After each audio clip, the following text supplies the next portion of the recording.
Hello, welcome to another episode of the Horror Vision Presents Elements of Horror. I'm Shawn, And I'm Missy. and what are we doing today, Missy? What's our flick? We're talking about horns made by Alexander Aha in 2013. Is it? Oh, I never even thought about pronouncing it Aha. You're probably right. I always said Now, unless Aja, I'm, but either it could way, be. it actually may be Aha, which then makes me wonder if he sang "Take Me On." No, that was terrible. Sorry. No, It's all good. hey, look, sorry, I'm still sick. That's my excuse. 2013 this came out. 2013. Based on a book by Joe Hill. And if you all don't know who Joe Hill is, I would be surprised, but he is Stephen King's eldest son, and he is quite a writer in his own regard. I know you have read him pretty much from the time he was published. I think Horns was the first novel by him I read, followed quickly by Heart-Shaped Box, which I love, Nosferatu, Okay. which I love. Yeah, I had been reading him since he started writing, like well before anyone knew he was Stephen King's son, because he was doing Lock and Yes. Key. That was the first thing that came out. He was doing Lock and Key, and I had been reading that. And the first novel I read by Joe Hill was Heart-Shaped Box, and I'd read his short stories, his short story collection, 20th Century Ghost, which again is, for anybody who has not read Joe Hill, he's fantastic. Yeah. He is also one of my favorite writers. His imagination is just as incredible as his father's, and I mean, he has very much his own voice. Very much his own voice. So that was Yeah, one of the first things that struck me about him. And I would also say, so Horns, the novel, came out in 2010. Heart-Shaped Box in 2007, and 20th Century Ghost 2005. Okay. Horns, when I read it, reminded me a lot of Chuck Palahniuk. A lot. Which I can see. It still does. There's just something about the mechanics of the plot and the way people act that is just so Chuck Palahniuk to me. I wonder, I mean, I'm sure he's an influence to some degree, but I remember being like, wow, I thought that there'd at least be some comparison to Stephen King, but there's none. And then here's this comparison. But the thing with Joe Hill, I found the more I read, like Heart-Shaped Box is fucking awesome. Horns is great. Oh yeah, for sure. Heart-Shaped Box, like after that, I was like, oh my God, is this fucking good? And it doesn't feel like anything. I would say the one that kind of has an inkling, a little bit of his father in it is Nosferatu, just the littlest bit. Just a little bit. Yeah. But I think that's more of like a nod, like honoring his father than anything, because the story and the way he writes is really different than his dad. Is. I think the comparison is simply it really is. I can't remember the name of the lead character in Nosferatu. The girl. In Nosferatu. Oh, right. I always forget that's how you pronounce it because it's the license plate. But it's kind of the small town upbringing comes through. So that's always like very present in Stephen King, up to I just finished Fairy Tale, his newest one. It's definitely there. And it makes sense because that's his world, and it makes sense his son would also have experienced elements of that world growing up. So I think there's that's the only thing. It's I don't think he was even necessarily homaging his father. I think it was just because they're from the same. Yeah. Okay. Right. I mean, if you spend a lot of time with your dad, you pick stuff up. I mean, we were just talking about learning stuff in the garage. Yeah. But now Horns, also small town, Pacific Northwest. Yeah, totally different. Where are they? I always get setting always throws me off. I never I feel remember like it's it's either Seattle or Portland or the surrounding areas. I don't remember the book. It's been a long time. I mean, I read it like actually before it came out because I got an advance copy when I worked at Borders. Right, and then you sent it to me. Yeah. And in the movie, I forget if it's either Washington or Oregon. I forget which. I feel like it might be Washington, but I feel like that too. I could be wrong though, because I always forget about that unless it's something like really core to the story. mm-hmm. Alexander Aja is a frustrating filmmaker for me because I mean it really a lot of it goes back to High Tension because I think that I it's love such High Tension. I love it too. I just think that its twist is complete and utter bullshit. And I've had people explain it to me, and I'm just like in a way that like, oh, but this, and I'm like, sure. If I mean, you can convince yourself, like that's totally fine. I don't mean to sound like a complete fucking cunt, but I No, just I mean really everybody. it's just not well written. I mean, the whole twist being what it is, it's like oh my god, again, really? We haven't seen this enough, and then also just it doesn't actually work with what they've shown. So we've talked about this, if not on this Right. show, I know it's come up on the Horror Vision. It infuriates me because otherwise I would fucking love that movie. And every couple years I watch it and I'm like, no, this is great. I'm wrong. And then it gets to the twist. I'm like, you fuck. Every time I haven't revisited it in a bit, but whenever I watch it and I know how you feel about it, and I know I'm one of the people who we have discussed the ending of this movie before. Um, like I watch it and it always seems like it makes sense in my brain. But on the other hand,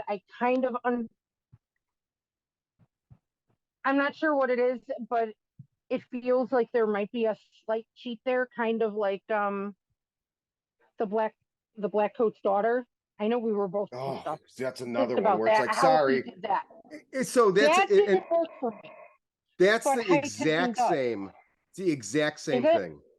It's Okay. because both movies are dependent on the viewer forgetting something that they have been shown.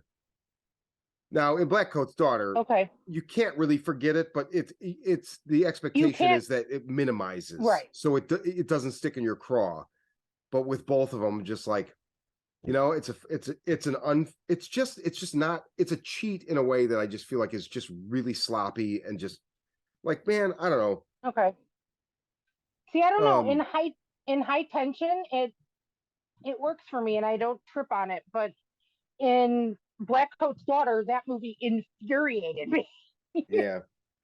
And again, another movie I would like to like,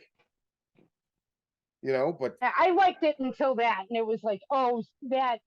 I mean, I don't want to blow it for anybody who has not seen that movie because you know, it's that's worth kind of a watching, big definitely. I reveal. mean, But it is Osgood worth Perkins watching. Osgood Perkins is definitely a talented auteur. I also just find after watching Gretel and Hansel or whatever it's called that I just don't think that sometimes there's just a creator where you're like, we just don't mesh. There's just something like I Right. like elements of what you do, but it just I just feel like that's how I will still continue to support him.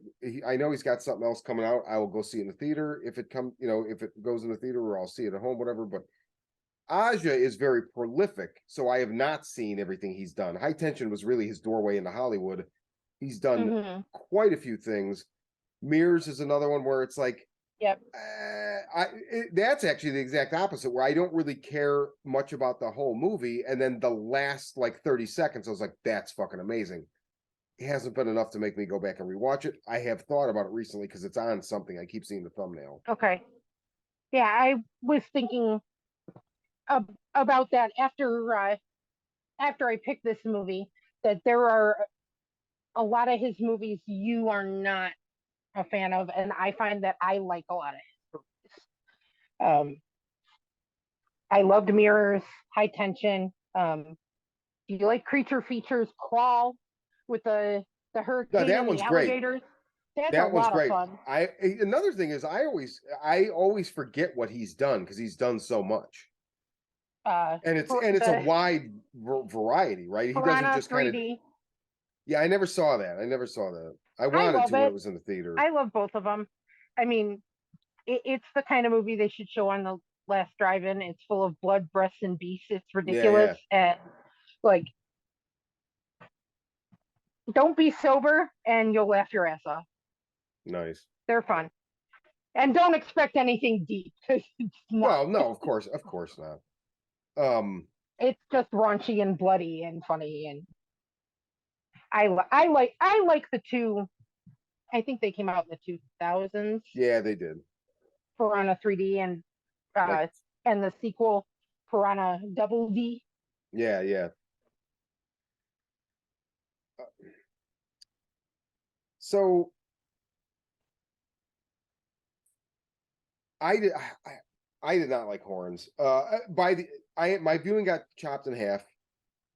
Um, by the end of the second viewing, which was like the back half of the movie, Okay. I didn't hate it by any stretch of the imagination, but nothing about it worked for me. And Okay. I can give you specific examples, but it's the kind of thing where there's elements of it where I'm like, I feel like I should like this. I don't know why it's not connecting. So I don't know, Mhm. but so talk to me about horns. Okay. I mean, I love both the movie and the book. And presently I'm actually in the middle of re I'm listening to the book on audio again because I haven't revisited it in a while. Um both have I don't think they change. Oh, like the heart of the story stays the same when it translates to screen. Um, but both they still have to be looked at as very separate entities because they're really, really, really different vibes, different Hmm. mood tones, I guess. Because like re-listening to the book, I definitely see why it channels Polaniac for you, and I think it's the writing, it's the style he's telling the story in, and it doesn't even sound like Joe Hill's voice, Hmm. but it comes from Ig's perspective, and it's very um, like short chapters, short to the point, very like blunt prose, um, which is unlike the way he usually writes, but puts you into Ig's head and Hmm. feeling what he's feeling really well. The movie, and one of the things I love about the movie is it got this very dream dreamy tone to it. Um, like it feels like it's showing you the magic all around you. The colors are real bright and um, like they're not. The colors are bright and vibrant. Um, the lighting, everything makes it seem like kind of a fairy tale Hmm. in the way he uses music, which is one of the things that draws me to it. Um, I think that I think Daniel Radcliffe, who plays Ig Parish, the main character in the film, um, he was a fantastic casting choice. My biggest problem with the movie is the other lead, his best friend and lawyer, Lee Chernow, is played by Max Minghella, who, I mean, he does a good job. The casting, he doesn't work for me. It's not the lead I see in my head, and I feel like he's got a completely different. I don't know. He's got a very different like mannerisms and look. Everything about him just is not the Lee Chernow that I know from the story. I agree with that 110%. He doesn't even look like him, right? Like, am I wrong in No, remembering? Like, doesn't he have white hair? Like, there's something almost like preternatural about the way he looks yeah, in it's. the book. I mean, yeah, yeah. His hair is. It's either. I don't know that it's white, but I think it's very, very, very blonde.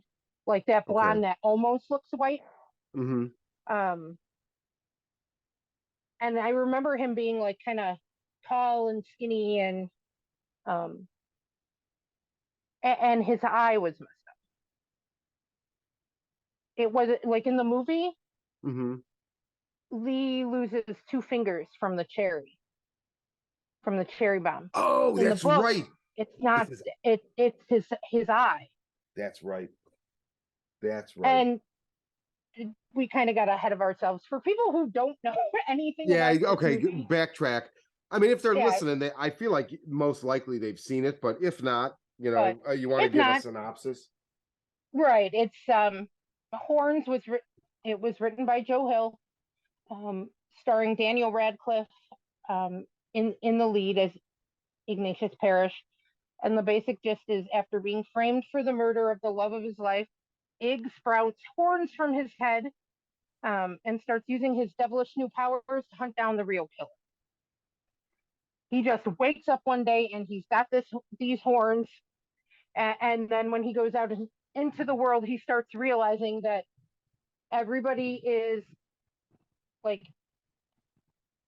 they subconsciously notice the horns and they will tell you the truth, all the worst terrible things. They'll tell you everything as when they are in his presence, and it goes from there because he's been accused of murdering his girlfriend Marin, who he loved very, very, very much, and everybody believes he's the killer. Nobody's looking for anyone else, so he's trying to solve the crime himself with a little help from the devil. Is there something in the book?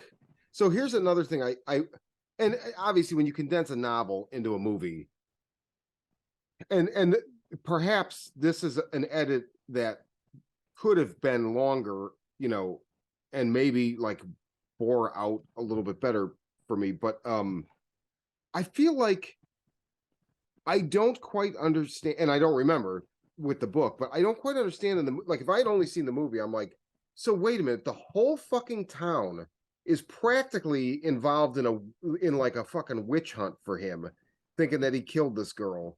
And the only thing they're basing that on is they had an argument in a diner.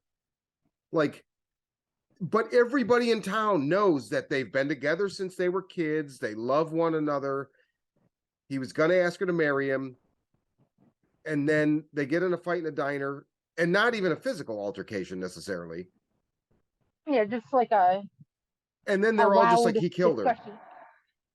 I mean, it seems so convenient for the plot. And so I'm trying to remember, is there something in the book that I don't know is more of a reason why they so unanimously assume that it's him? And it's been a while since I read it too, and You're um not through that part yet with the I'm audio. not Okay. through that part yet. I know that part of it was that they felt that he gave a confession, except that what he tells the cops when they find him after she's killed, he's thinking, "Oh my God, we got in this fight, and if anything terrible happened to her, I would blame myself. It's my fault." But what he tells the cops, it can be taken in different Oh, I see. contexts, and it sounds like he's It's saying, "I my killed. fault. So they're thinking that's It's my confession. fault." Right. Anything that happened to her is my fault, Okay. and they have a dead body. That sounds like a confession. I mean, and it's also so weird because like so you could see how that could be misconstrued, but Right. also the police are so shitty to him in the movie, even though this is a small town, they all grew up together. So it's like, so were you guys enemies? And now this is just like them being like, I knew you were a piece of shit, whatever. Or were they friends and now all of us like that? The vibe I get is it just everything turned on a dime then because he was like, oh, it's my fault. And Well, and I think part of it too is it is a small town, and all these people know each other. And everybody knew Marin, and she was one of those people that everybody loved her. She was kind, and she was kind to everybody, and it seems like the whole town adored this girl, and then someone killed her. Was it like they And felt like I she mean, was too good for, like, you know how like his brother, and again, I don't remember really in the book, but him and his brother are kind of like, I mean, like, I'm wondering if it's kind of a West Memphis 3. It's like, oh, these are like the fucking musician, druggy guys. Of course, she's too good for him. And then she dies. And it's like, I knew it, he's a piece of shit or whatever. But I don't really feel like that really bears out with what we're presented with in the movie. I mean, we definitely see everybody knows him. Everybody knows the brother. The brother comes across as a screaming scumbag. I mean, just, which is one of my problems with the movie, is like, I didn't like anybody in this fucking movie. Everybody in this movie, I was okay. just like, I fucking hate you. I'm not sympathetic. Okay. I don't know. I guess the characterizations just were not really fully three-dimensional to me for me to have any kind of a like pathos for anybody. Okay. But again, that's the risk of condensing a novel into a movie, right? And I mean, it's a movie that, or it's a story that, I mean, I feel like it's hard to translate to screen. Yeah. Because a lot of this is what's going on in people's heads. Yeah. And you're trying to convey this idea that people will say, in the presence of the devil, they'll tell him all of their horrible secrets, which in a book, I feel like it's easier to express that. I thought they do a pretty good job. It does have a snarky humor to it that I like. The book does too. Mm-hmm. And so, I mean, whenever I watch it, I find myself laughing quite a bit at some of the stuff coming out of these people's faces, and then how it plays out. And it says it's such a different direction, and that is why one of the things I've always loved about the story is that it's, what if the devil wasn't the bad guy? Right. It's a different perspective. I mean, in fact, when everybody is, the press and everybody is storming Ig, and they all believe, and I think it does have a bit of that West Memphis 3 going on too, that as the rumors and the story started, the whole town just started throwing fire on it and feeding it. Right. Yeah, definitely. Definitely. And it's a small town, so it's unheard of, right? And they're horrified, so they want a solution. They're not really necessarily thinking about it being the right solution. They just want to know that they're safe. Right. Well, I mean, I think it comes from when all the press is coming at him, and they say something to the effect of, I pray that God brings justice for Marin, or something to that effect. And his response is, maybe I should ask the devil to punish whoever the fuck killed her. Yeah, it's a good line. Right. It's a great line, and it's probably pretty much where it comes from, because you never really find out why this happened. Which is one of the things I do like about it. It just happens. Yeah, it's one of the things I like about it, is that there is no explanation for what happens to Iggy. Right. I think it's that he kind of reaches out, and the devil answers him. It struck me, and when I bring up The Crow, I just have to, for my own, I just have to. I always have to say I hate the fucking movie, but I love the comic. I know you do. Original I love it. I know. I always have to say it. I love the comic book too. Anybody that's listened to this podcast for more than 10 episodes has probably heard me say that before, because when it comes up, and it comes up frequently, but I just hate it that much, where I can't let anybody think that anyway. But it dawned on me watching it this time, like, it could almost be like a Crow thing, where it's like, right, in this moment of need, you reach out and the supernatural entity grants you this in order to to see this situation resolved, and then it can then Right. another person in a different time and place might end up with the same thing. So I could see, like, I think that would actually be interesting. I don't know if Joe Hill would do that or not, but and it doesn't matter. I'm not like asking to see it, but based on what we know about it being so little, it's like, well, you can extrapolate that could be the case, and it's kind of interesting to kind of play with that idea in your head for a little bit. That's kind of how I always took it. That Okay, he yeah, he asked for help and he was answered. yeah, The devil answered him. And sometimes the devil isn't the bad guy. It's all perspective. yeah, exactly. And I mean, the devil answers him. He doesn't give him an instruction booklet. No, He exactly. just It's like, well, here kind you of go, but you got to figure it out throws yourself. it, right. You got to figure it out yourself. And at first, Iggy is just mortified and wants to get rid of them until he realizes, oh, nobody is going to do anything about this, and I can use this. Yeah, This doesn't have to be a bad thing. I can use these powers if I embrace it. So the first half of the story, he's trying to figure out how to fix it and get rid of it. In the second half of the story, he embraces what he's becoming. yeah.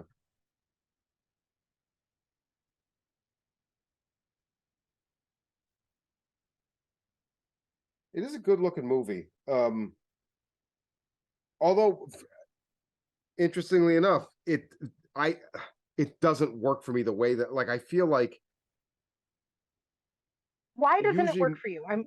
I'm curious because it. I mean, a lot of times I can watch a movie and I know what you're going to trip on, and this feels like it should be something you like.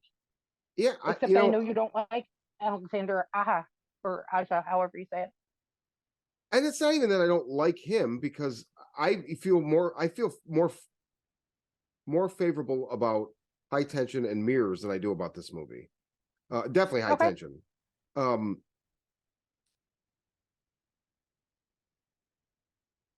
it,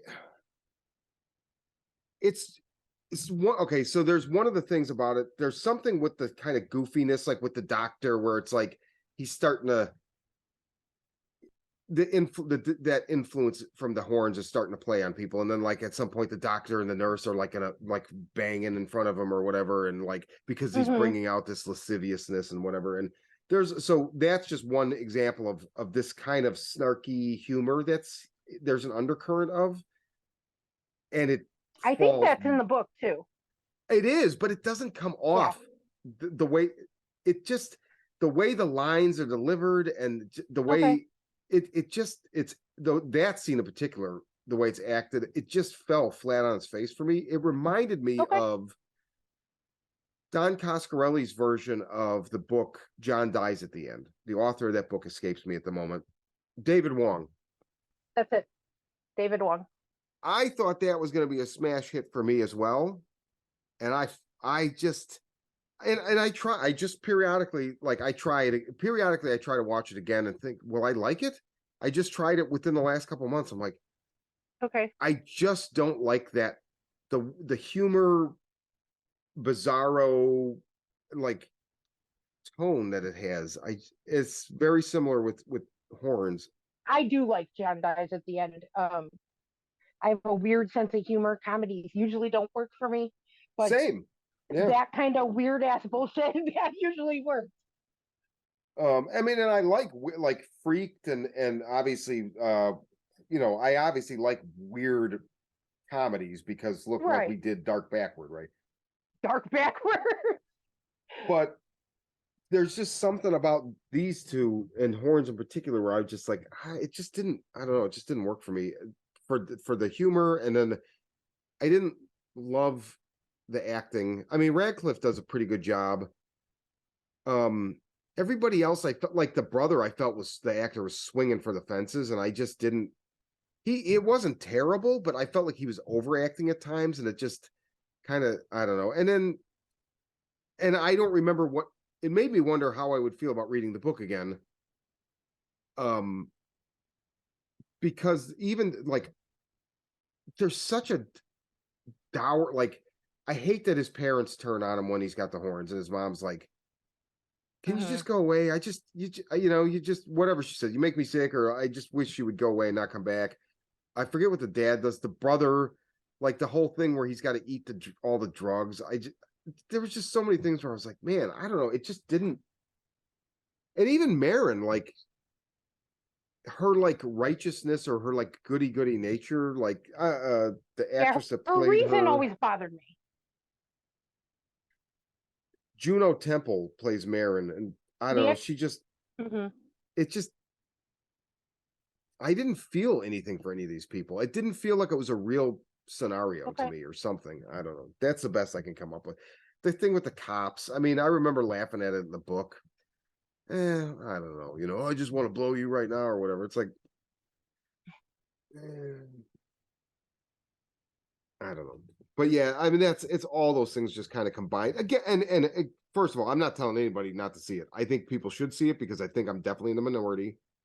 I don't think it's a bad movie at all. These are all it's all personal observations and baggage. And in 10 Right. years, I might watch it again and be like, I don't even know what the fuck my problem was. You know, when I watched The Endless the first Right. time, I Sometimes that didn't hate happens. it. I didn't hate The Endless the first time I watched it. But if you go back to the very first episode of the Horror Vision when we talk about it, I had issues And you didn't much care for it. I had issues with them acting, and I remember saying like I wish that the directors had not put themselves in front of the camera, and now I don't even know why I thought that. So Because yeah, I mean, honestly, when we just did all the Benson Moorhead movies, I liked The Endless the best of the three of them. I thought that one was freaking awesome. I don't see the same problems that I did then, and you know, I mean, sometimes also though, It's you know, the mood. same way you like, I can love a band or an album or whatever, and if I'm not in the headspace to hear it, I'm not going to hate it, but I'm just going to be like, I got to turn this off. Like, I'm just not going to want to listen to it. And I feel like that could be the case with movies sometimes too, where you will watch a movie the first Mhm. time. It's happened a few times in my life where I'm like, hate this movie, and when I see it again, I'm like I do not know I don't know what the issue was. So could just be where you I are in your mean, head at that particular time. yeah, that I mean, I know that deeply affects both of us. Mm-hmm. Um, but I mean, I think it's true of most people, and we all have movies like that. Yeah. Hell, I just saw Tigers Are Not Afraid Again with Joe Bob 2 weeks ago and loved it. And yet, the first time I watched it when it first dropped on Shutter, I had a very lukewarm, like, oh, it's okay, like it's not bad. But all like several of you guys watched it and thought it was brilliant, and like I watched it and it's like I feel like I should love this and I don't. And then what, 5 6 years later, I watched it again with Joe Bob and it worked for me in ways it didn't last time. Right. So Right. it wasn't the right. I think I had preconceived expectations going into it when I first watched it, and Absolutely. then the second the second time, and also I'm much better about this now. When I was younger, was more critical of, whereas I'm more willing to, now I can just watch a movie and take the ride most of the time. And Mm-hmm. that was that kind of movie. I feel like this is that kind of movie too. Like you have to just let it take you where it wants to take Yeah, definitely. you. And I mean, there's so many different stories because there's something for everybody. Not everything Yeah, is going to exactly. work for everyone. Exactly. And that's why I definitely want to stress. I feel like it is a movie. Horns is a movie worth seeing. If you haven't read the book, I don't know which I'd tell you to do first. I mean, I feel like the book is better, so I would say read the book, but then you might not want to watch the movie. So maybe watch the movie, then read the book. I don't know, but it is a good book, and or I would actually say with Hill, like I I man, Heart Shaped Box is so fucking strong. Um, it's just it's a tight. Now, you know, Nosferatu sprawls a bit. Like it's a longer book, and Mm-hmm. it has an And internal it deals sprawl. with and it deals with two different worlds, so Yeah. it feels very, very big. Heart-shaped box is very contained. Yeah. And that's so funny too. Now I think about it, a couple years ago, so they were adapting Nosferatu. It's on Shutter, or it was. I think it I've still never is. watched it. Yeah, I think it still is too. A friend of mine really liked it, but he hadn't read the book, if I remember correctly. And I started watching it. I'm like, I hate this. And in fact, different reasons, but there's a similar vibe. And that, I don't know, that was Okay. there was a major casting faux pas with that, where like the girl and the parents look like they're the same age. And I'm like, are you fucking kidding me? Like, you could, like, why they up aged the girl for the show, and she should have been younger. And so she looks Mm-hmm. like she's 18 and the parents are 23. It just doesn't work Okay. at all. And the dynamic of that relationship is extremely important in that story. So to me, it just like, I got 3 episodes in. I'm like, I fucking hate this. So You got further. I saw the trailer and I don't remember what they were, but there were a couple things in the trailer that just kind of like bugged me, and I never watched it. It just didn't look. yeah. It didn't look appealing. It didn't look like the story I like. Yeah, I might be willing to try it, but Zachary Quinto in the makeup, and like, he was great as Charlie Manx, but other than that, I don't know. It was also, it wasn't a bicycle anymore; it was a motorbike.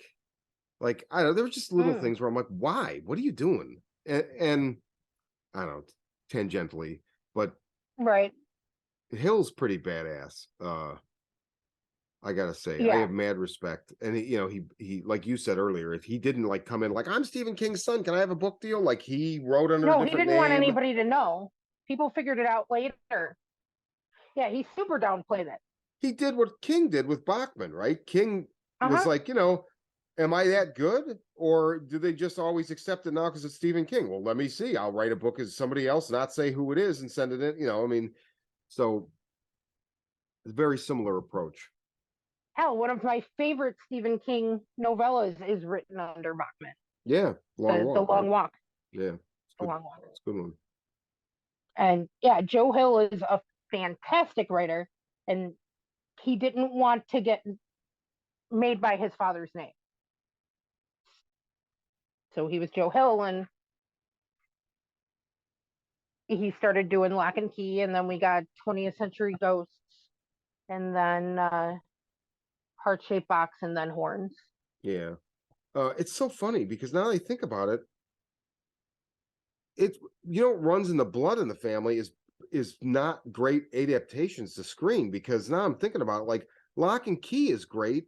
That Netflix show, I don't know, the first Yeah, season, that I was show is just like, terrible. I never even thought of that.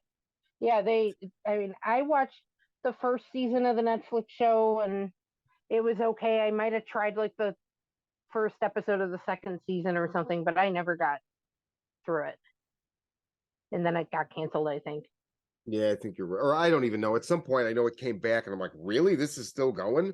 So I don't know if they were able to wrap it up or not, but yeah, Yeah, I don't know. The Netflix show was not not very good, but I mean, the Horns movie I do like. It is different than the novel.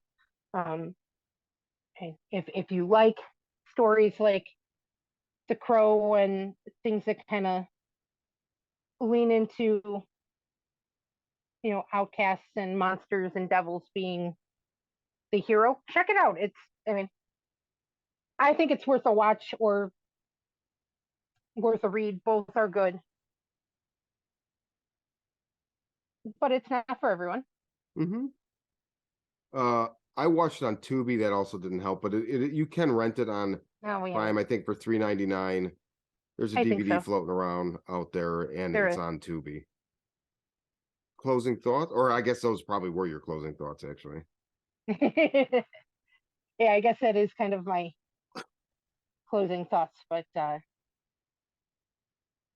yeah, if you've not read, my closing thought is if you've not read Joe Hill, check him out. I mean, even if it's not the story, I haven't read a bad thing by him. Hell, if you want to check him out and keep it short, there is a short story out there. Um, and it used to be free online. I believe it is called Twittering from the Circus of the Dead by Joe Hill.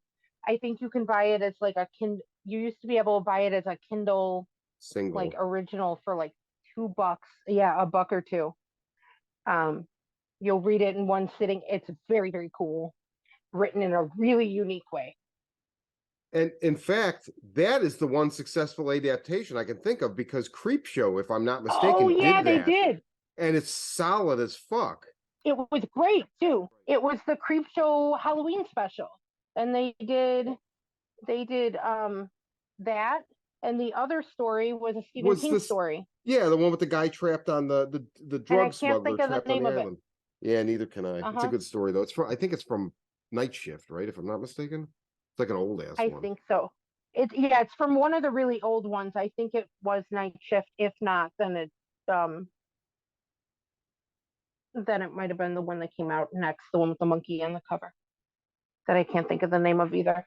Um, but yeah, the first half is the Joe Hill story, and the second half was the Stephen King one, or maybe I'm flipping it. But they're both good. That Creep Show animated adaptation. I had forgotten all about that. I'm gonna definitely rewatch that. Okay, so for the next episode, I've already picked it's my pick. We're gonna do William Friedkin's 1980 Cruisin'. Available on HBO Max right now. If listeners, if you please, if you haven't seen this, I just saw it for the first time. It's been on my radar for a long time. It was essentially kind of a lost film for a while. It's on HBO Max. Be careful who you watch it with.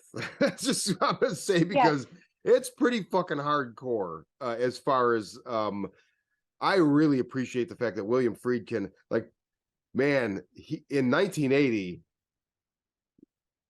to just what he puts on the screen, I'm like, holy shit. If you like Knife and Heart, this is a large inspiration on that. I love Knife and Heart. I love it. And I I've love never this.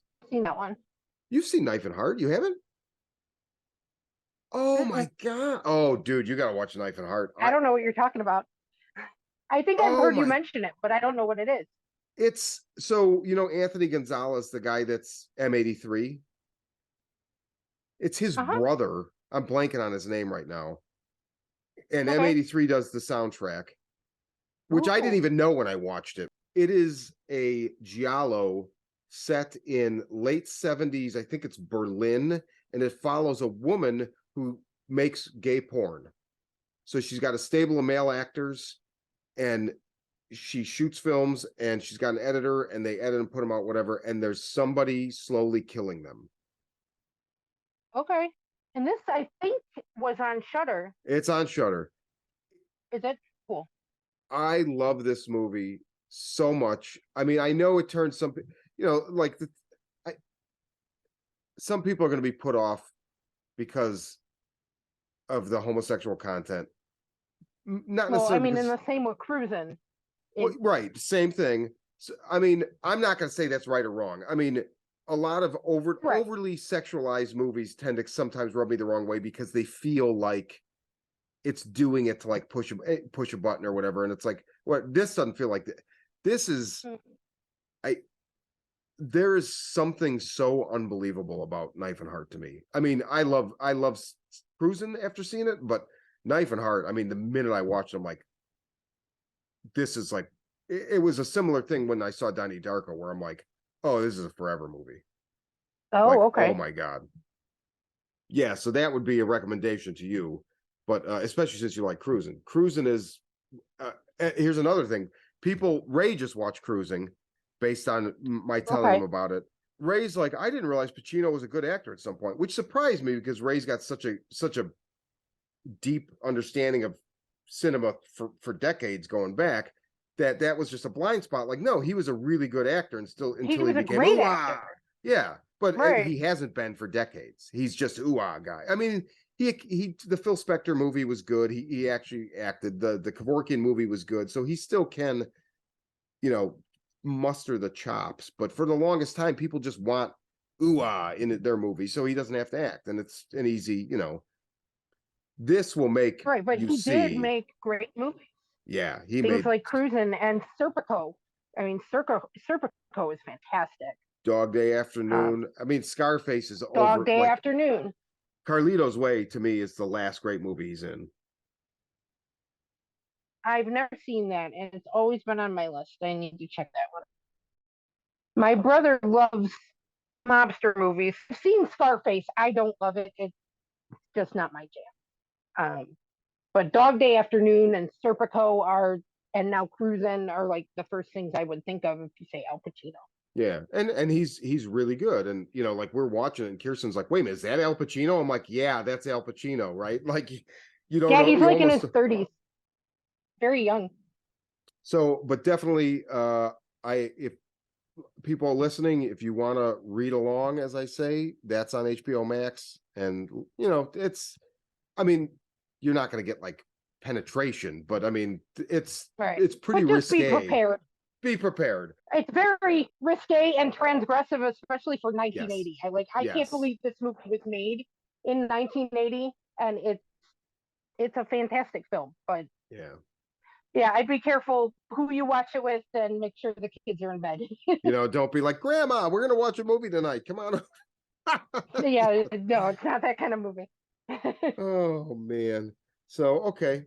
Well, then for another episode of the Horror Vision Presents Elements of Horror, I'm Shawn. And I'm Missy. And we'll see you when we're out cruising.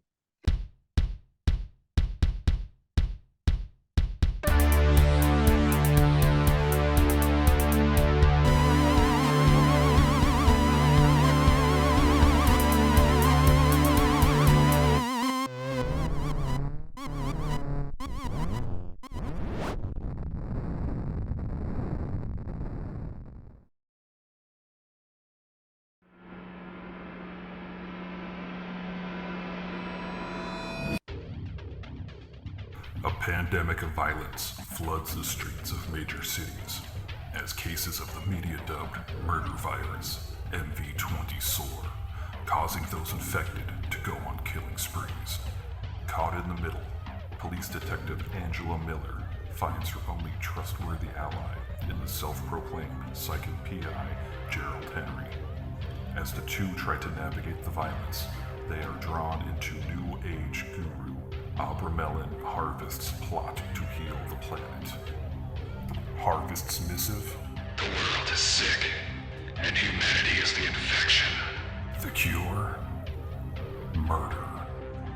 From the twisted mind of Shawn C. Baker, author of A Collection of Desires and Shadowplay in Book 1, Kim and Jesse, comes his most vicious novel yet, Murder Virus.